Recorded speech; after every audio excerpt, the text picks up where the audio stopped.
আসসালামু আলাইকুম রহমতুল্লাহি ওবরাকাতু। ইন্নাল হামদুলিল্লাহ ওয়াসসালাতু ওয়াসসালামু আলা রাসূলিল্লাহ সাল্লাল্লাহু আলাইহি ওয়াসাল্লাম। প্রিয় দর্শক, স্বাগত জানাচ্ছি আমাদের সকলের প্রিয় অনুষ্ঠান এসকিউ গ্রুপ নিবেদিত দিন ইসলাম powered by Intech Queens Cafe. আমরা ঠিক বরাবরের মধ্যে আজও একটি আমরা বিষয়ভিত্তিক আলোচনা নিয়ে উপস্থাপন করব, আর তা হচ্ছে দারিদ্র বিমোচনে জাকাতের ভূমিকা। আর এ বিষয়ে কথা বলার জন্য আমাদের স্টুডিওতে আমন্ত্রণ জানিয়েছি প্রথিতযশা একজন শিক্ষাবিদ, আলেমে দ্বীন, বিশিষ্ট মিডিয়া ব্যক্তিত্ব, একজন জনপদের একজন বিশিষ্ট খ্যাতিমান ব্যক্তি, ইসলামী বিশ্ববিদ্যালয়ের সম্মানিত সহযোগী অধ্যাপক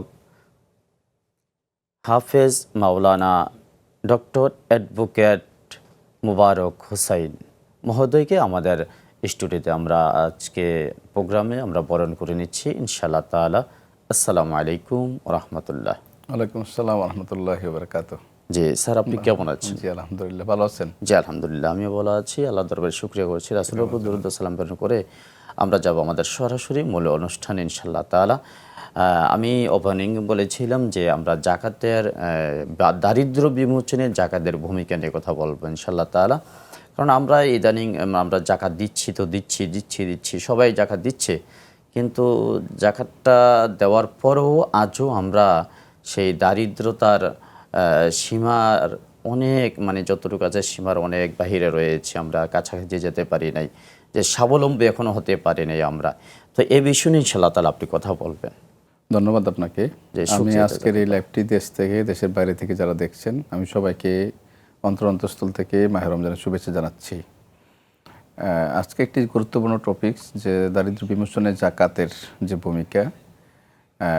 আল্লাহ রাব্বুল আলামিন পবিত্র কোরআনে বিভিন্ন জায়গায় জাকাতের বিষয়ে গুরুত্ব প্রদান করছেন। জাকাত এবং নামাজ প্রায় কাছাকাছি শব্দ, আকিমুস সালাত ওয়া আতুজ জাকাত, যে নামাজ আদায় করো এবং জাকাত প্রদান করো।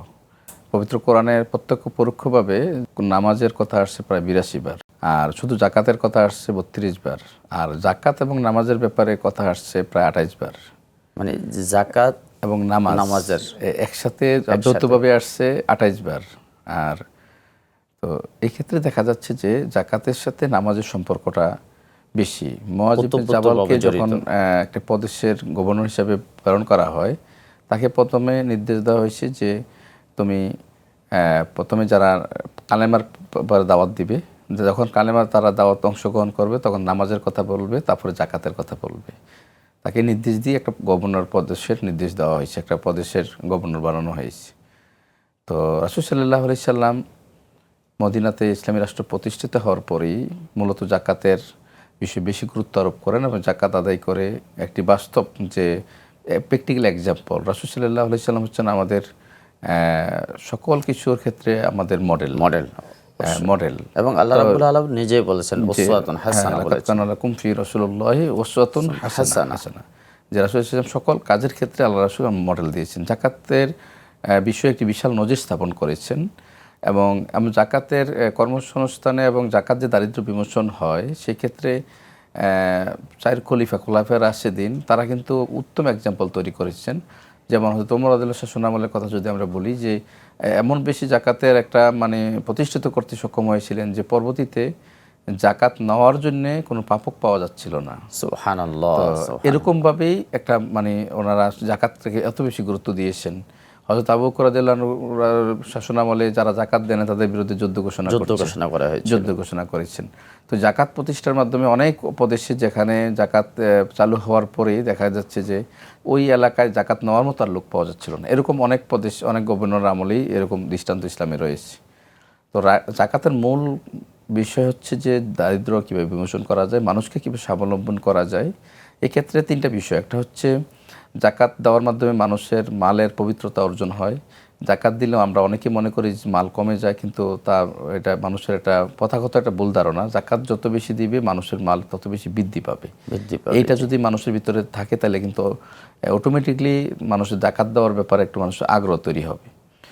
জাকাত হচ্ছে মানুষের আর্থিক নিরাপত্তার একটা মডেল তৈরি করে দেয় যে দুর্নীতি থেকে এনে গরিবদেরকে এটা বিতরণ করে দিতে হবে, বিতরণ করতে হবে। কেন আমরা এই পর্যন্ত স্বাবলম্বী হতে পারছি না, কর্মসংস্থানের ব্যবস্থা হচ্ছে না, সুস্থ সমাজ গঠন হচ্ছে না? যেহেতু জাকাত হচ্ছে একটা এমন একটা ব্যবস্থা যে এই ব্যবস্থার মাধ্যমে কর্মসংস্থান সৃষ্টি হয় এবং সেখানে আপনার আমাদের এই একটা সুস্থ সমাজ বিনির্মাণে একটা ভূমিকা পালন রাখে। তাই এ স্বাবলম্বী হচ্ছে না কেন এখন? মানে প্রতি বছরই আমি জাকাত নিচ্ছি এমনটা হচ্ছে। সমাধান সিস্টেম লসটা, সিস্টেমটা শুনবো আপনার থেকে ইনশাআল্লাহ তাআলা। না, আমাদের দেশের সমস্যা কি, আমাদের ইকোনমিক্সের একটা ফর্মুলা আছে যে পোর is poor because he is poor, গরিবরা গরিব কারণ সে গরিব। মানে এই ফর্মুলাতে আমরা চলে যাচ্ছি। এখানে যারা আমরা বড় হয়ে যাচ্ছি, ক্যাপিটালিজম হচ্ছে, পুঁজিবাদ হচ্ছে, এগুলোর কারণে আমরা এই সাধারণ যে ট্রেডিশনাল ধারণা আমাদের জাকাতের ব্যবস্থা, এটা পরিবর্তন হওয়া দরকার। আমরা যদি রাসূলের সুন্নাহর দিকে তাকাই, যে রাসূল সাল্লাল্লাহু আলাইহি ওয়াসাল্লাম এক সাহাবীকে টাকা না দিয়ে কুড়াল কিনতে টাকা দিলেন যে তুমি এটা দিয়ে গাছ কেটে তোমার সংসার উপার্জন করবে, আবার কিছু নগদ টাকা দিলেন পারিবারিকভাবে কর্মসংস্থানের ব্যবস্থা যেন হয়। তো এটা কিন্তু একটা বিশাল এক্সাম্পল। আমরা যদি কাউকে নগদ টাকা না দিয়ে, কারো গড় না থাকলে গড়টা করে দেওয়া যায়, কাউকে একটা ছাগল দেওয়া যায়, কাউকে একটা গরু দেওয়া যায়, কাউকে সেলাই মেশিন কিনে দেওয়া যায়, যেন সে এটার দিয়ে নির্ভর করে সামনে যে তার জন্য আর জাকাত না দেওয়া লাগে, সেই জন্য এখান থেকে নিজেকে গড়ে তুলতে পারে। আপনি খুব চমৎকারভাবে বলছিলেন যে আমাদের সিস্টেম লসের কারণে, ঠিক ওই পয়েন্ট থেকে আমরা কথা শুনবো ইনশাআল্লাহ তাআলা।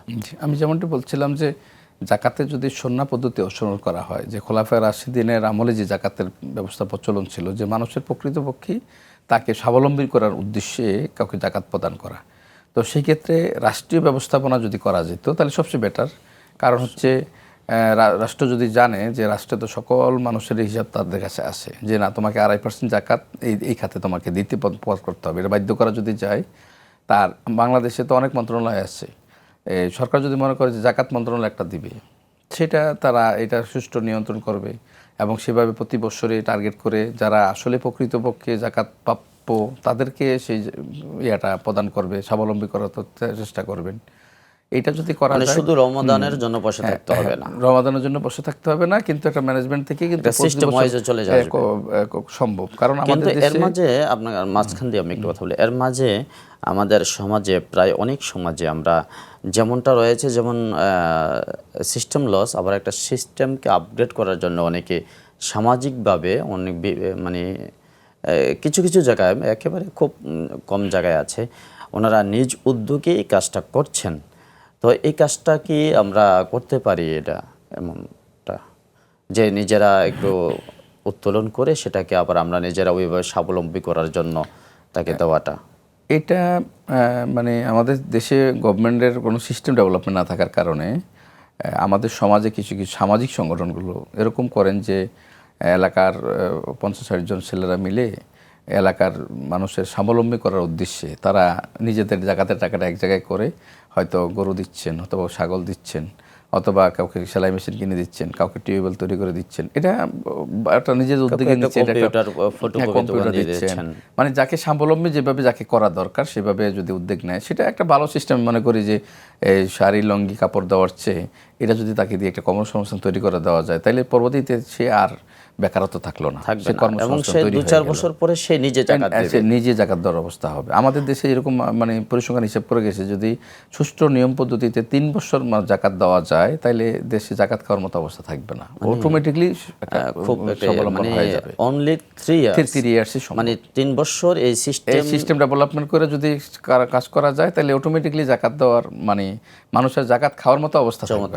তাহলে তো কর্মসংস্থানে বিশেষ করে যুব শ্রেণীরা চলে আসবে। দেখেন সেখানে মাদক, আমরা যেমন আমাদের বিশেষ করে আমি একটা জিনিস পরিলক্ষিত করলাম যে আমরা যেখানে সামাজিকভাবে হোক, পারিবারিকভাবে হোক এবং রাষ্ট্রীয়ভাবে হোক, এবং জনপ্রতিনিধি যারা আছেন তেনারা প্রথমেই তাদের একটা ইয়া থাকে যে ইশতেহারের মধ্যে প্রথমে থাকে যে একেবারে মাদককে নির্মূল করে ফেলবো।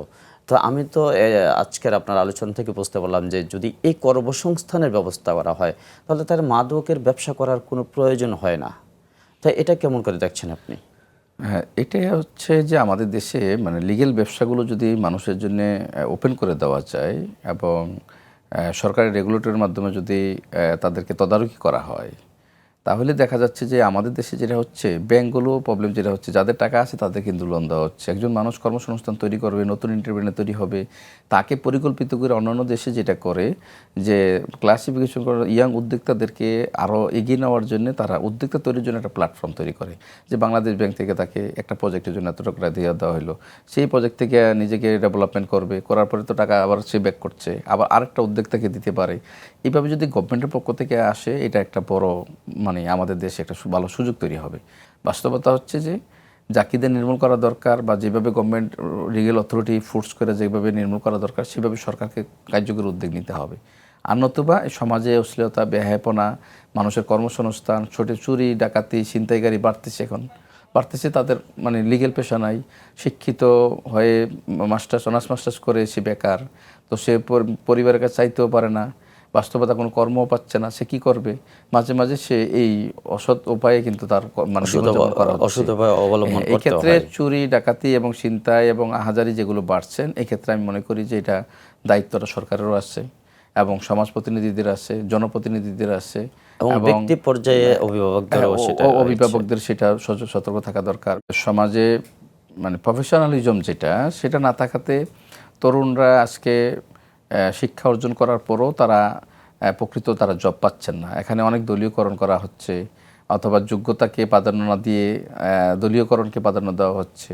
সেক্ষেত্রে যোগ্যরা তারা তাদের যে কাঙ্ক্ষিত লক্ষ্য তারা হারিয়ে ফেলছেন, এবং তারা তাদের মোটিভেশন, তাদের জায়গা থেকে তারা হতাশ হয়ে যাচ্ছেন।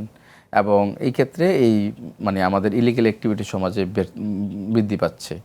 তো এটা কর্মসংস্থানের জন্য যে আমাদের এখনও প্রায় 50 লক্ষের মতো শিক্ষিত যুবক কিন্তু বেকার রয়েছে।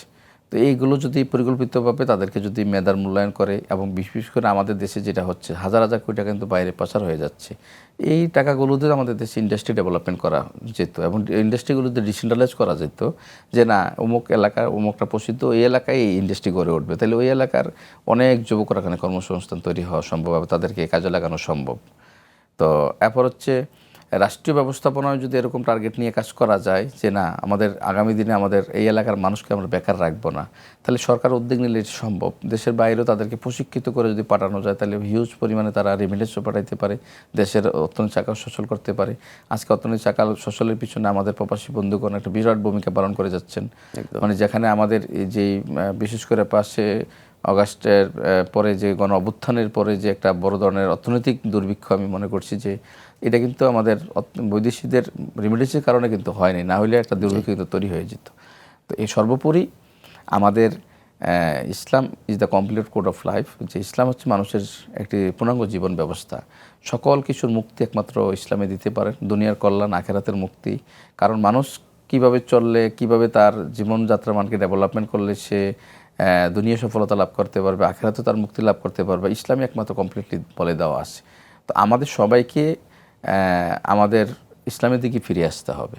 আর ইসলামের তরিকা অনুযায়ী রাসূল সাল্লাল্লাহু আলাইহি সাল্লামের যে নির্দেশনা অনুযায়ী আমাদের জীবনকে পরিচালনা করা যায়, তাইলে আমরা অর্থনৈতিক ক্ষেত্রে আমরা সফল হতে পারবো, আমাদের ব্যক্তি জীবনে সফল হতে পারবো।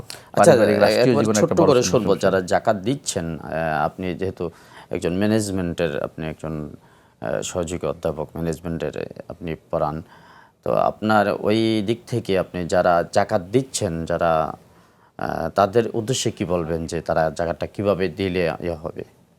আমি এই বিষয়ে যে বিষয়টি মানে অনেক চিন্তা বা গবেষণা করার বিষয়গুলো আমার কাছে পরিলক্ষিত হয়েছে, যে আমরা যদি জাকাতটাকে একটা ম্যানেজমেন্টে নিয়ে আসতে পারি। জি, প্রথমত ম্যানেজমেন্টটা হচ্ছে, আমি গভর্নমেন্টকে বলবো যে এটা রাষ্ট্রীয়ভাবে আমাদের অনেক মন্ত্রণালয় আছে, একটা জাকাত ম্যানেজমেন্ট একটা আলাদা মন্ত্রণালয় তৈরি করা, জাকাত বোর্ড, ইসলামিক ফাউন্ডেশন উদ্যোগ হতে পারে, অথবা বড় বড় যারা স্কলার আছে তাদের উদ্যোগে একটা বোর্ড তৈরি করে একটা জাকাত ম্যানেজমেন্ট ফান্ড হতে পারে।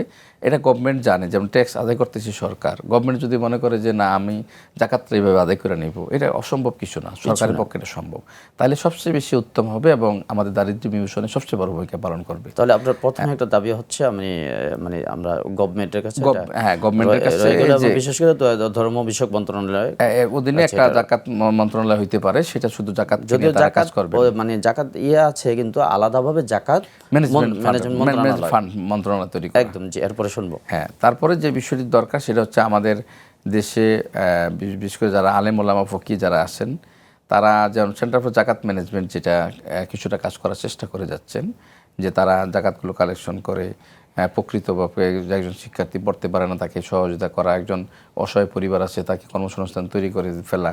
এটা যদি বেসরকারি খাতেও যদি সরকার ইফোর্ট দেয় যে না এরকম কয়েকটা প্রতিষ্ঠানকে লাইসেন্স দিয়ে যে তোমরা এই NGO র মতো করে, non-government এটা জাকাতটাকে তোমরা আদায় করে সেভাবে কোন কোন জায়গায় কোন রিসার্চ করে তো অসম্ভব না। যে আমরা তো সরকার জানে যে আমাদের দেশে প্রায় 49.9% এখনও দারিদ্র্য সীমার বসবাস এখনও করছেন। বিশেষ করে গ্রাম অঞ্চলে দেখা যাচ্ছে যে 51.1%, আবার শহর অঞ্চলে 36.1% দেখা যাচ্ছে মানে দারিদ্র্য সীমার নিচে বসবাস করছেন। তো এটা যদি সরকারে চায় যে না কোন এলাকা থেকে আমরা শুরু করব, প্রত্যেকটা এলাকা ডিসেন্ট্রালাইজ করে বিভাগ অনুযায়ী জেলা ওয়াইজ এই টার্গেট নিয়ে যদি কাজ করা যায়, আমার মনে হয় এই জাকাত ম্যানেজমেন্ট একটা গুরুত্বপূর্ণ ভূমিকা রাখতে পারে। আর আমাদের যারা আপনার কাছ থেকে আমরা সম্পূর্ণ মানে 1 মিনিটে আপনার ফুল সামারি কথাটা শুনবো ইনশাআল্লাহ তাআলা। আমি যে বিষয়গুলো আমাদের বিশেষ করে আমাদের সম্মানিত আজকে দর্শক যারা শুনছেন আমি সবার উদ্দেশ্যে বলছি যে জাকাতই হচ্ছে একমাত্র দারিদ্র্য বিমোচনের একটা প্রধান লক্ষ্য এবং কারণ। এবং জাকাতটা সুষ্ঠুভাবে ম্যানেজমেন্ট না করতে পারলে আমরা যতই NGO ভিত্তিক আমরা আগাইতে চাই অথবা অন্য ওয়ে আগাইতে চাই, আসলে ইসলামটাকে পরিপূর্ণ ফলো না করে যদি আমরা যতই অন্যদিকে আগাইতে চাই আমরা সাময়িক মনে করতে পারি এটা বেটার, আসলে এটা বেটার নয়। বেটার তো এটাই যেটা রাসূল মডেল আমাদেরকে দেখাই দিয়েছেন। এই মডেলটা যদি আমরা ফলো করতে পারি তাহলে আমরা দুনিয়াও যখন আমাদের সফলতা লাভ করতে পারবো, আমাদের পরকালের মুক্তিটা আমাদের জন্য হবে। এই জন্য আমাদের দেশে অনেক NGO আছে, কিন্তু NGOগুলোর যে পর্যায়ে যেভাবে কাজ করে যাচ্ছেন এতে সুদের পরিমাণ বেড়ে যাচ্ছে, মানুষের সুদের সাথে সম্পৃক্ত বেশি হচ্ছে, বাস্তবতা গিয়ে তারা দরিদ্র বিমোচন হচ্ছে না, এবং দেখা যাচ্ছে কি কিস্তি টাকা দিতে পারতেছে না, তার বাড়িঘর ভেঙে নিয়ে আসা হচ্ছে। এরকম করে কিন্তু সমাজে আর অশান্তি বেড়ে যাচ্ছে। তো অশান্তি থেকে শান্তির পথে আসতে হলে ইসলাম দরকার, আর ইসলামটাকে ফলো করার জন্যে আমাদের সবাইকে মিলে এগিয়ে আসা দরকার সমাজে। যে একদম চমৎকার বলছিলেন। আল্লাহ রাব্বুল আলামিন আমাদেরকে কবুল করুক আপনার হায়াতে এবং আপনার ইলমে, এবং আপনাদের আপনি যে আলোচনা উপস্থাপন করেছিলেন এই আল্লাহ রাব্বুল আলামিন কবুল করেন সেই কামনা করে আজকের মতো শেষ করব ইনশাআল্লাহ তাআলা। প্রিয় দর্শক, আমরা এতক্ষণ পর্যন্ত উপভোগ করছিলাম SQ গ্রুপ নিবেদিত দিন ইসলাম powered by Intech Queens Cafe. তো আজ এখানেই শেষ করব। দেখা হবে ঠিক একই সময় অন্য কোনো বিষয় নিয়ে একই চ্যানেলে। ততক্ষণ পর্যন্ত আপনার ভালো থাকুন, সুস্থ থাকুন। আগামী পর্বের আমন্ত্রণ রইল। আসসালামু আলাইকুম ওয়া রাহমাতুল্লাহ।